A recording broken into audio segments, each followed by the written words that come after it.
இதுவரைக்கும் ருசியான சமையலுக்கு சப்போர்ட் பண்ணுற ஒவ்வொரு ஃப்ரெண்ட்ஸுக்கும் ரொம்ப நன்றி. வீடியோக்குள்ளே போகிறதுக்கு முன்னாடி ருசியான சமையலை சப்ஸ்கிரைப் பண்ணாதவங்க மறக்காமல் சப்ஸ்கிரைப் பண்ணிடுங்க.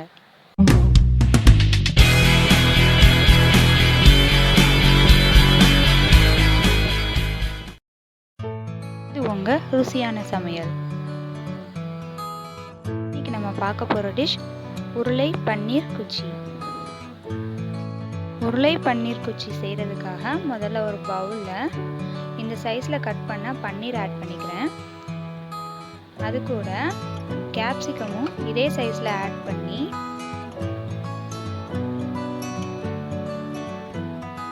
ஆனியனும் இதே சைஸில் கட் பண்ணி ஆட் பண்ணியிருக்கேன்.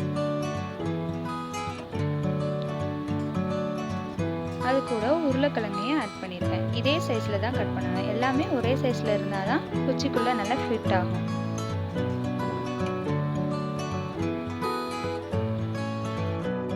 காரத்துக்காக ஒரு ஸ்பூன் வத்தப்பொடி ஆட் பண்ணியிருக்கேன்.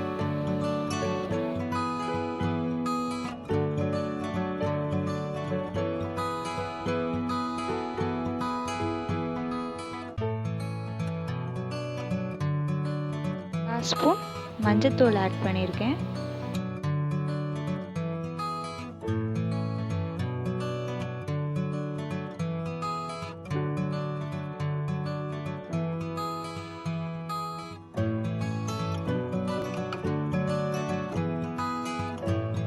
ஒரு ஸ்பூன் கரம் மசாலா ஆட் பண்ணியிருக்கேன்.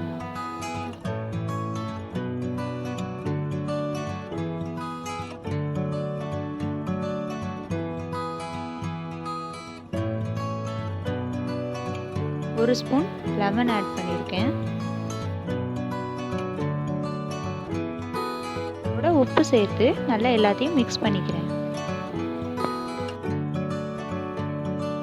ஸ்டிக்ஸ் செய்கிறதுக்காக நான் டூத் பிக் எடுத்திருக்கேன். அதோட கார்ன் பவுடரை வாட்டரில் மிக்ஸ் பண்ணி வச்சுருக்கேன். கிரைண்டட் ஓட்ஸ் எடுத்திருக்கேன். எல்லாத்தையும் ஒவ்வொன்றா அந்த ஸ்டிக்கில் அட்டாச் பண்ணி வச்சுருக்கேன். 1/4 கப் கார்ன்ஃப்ளவர் மாவை நான் தண்ணியில் கரைச்சி வச்சுருக்கேன். அதோட 1/2 கப் ஓட்ஸை நான் கிரைண்ட் பண்ணி வச்சுருக்கேன். அதில் கவர் பண்ணி எடுத்துக்கிறேன். இப்போது ஸ்டிக்ஸை நல்லா எண்ணெயில் போட்டு ஃப்ரை பண்ணிக்கிட்டேன்.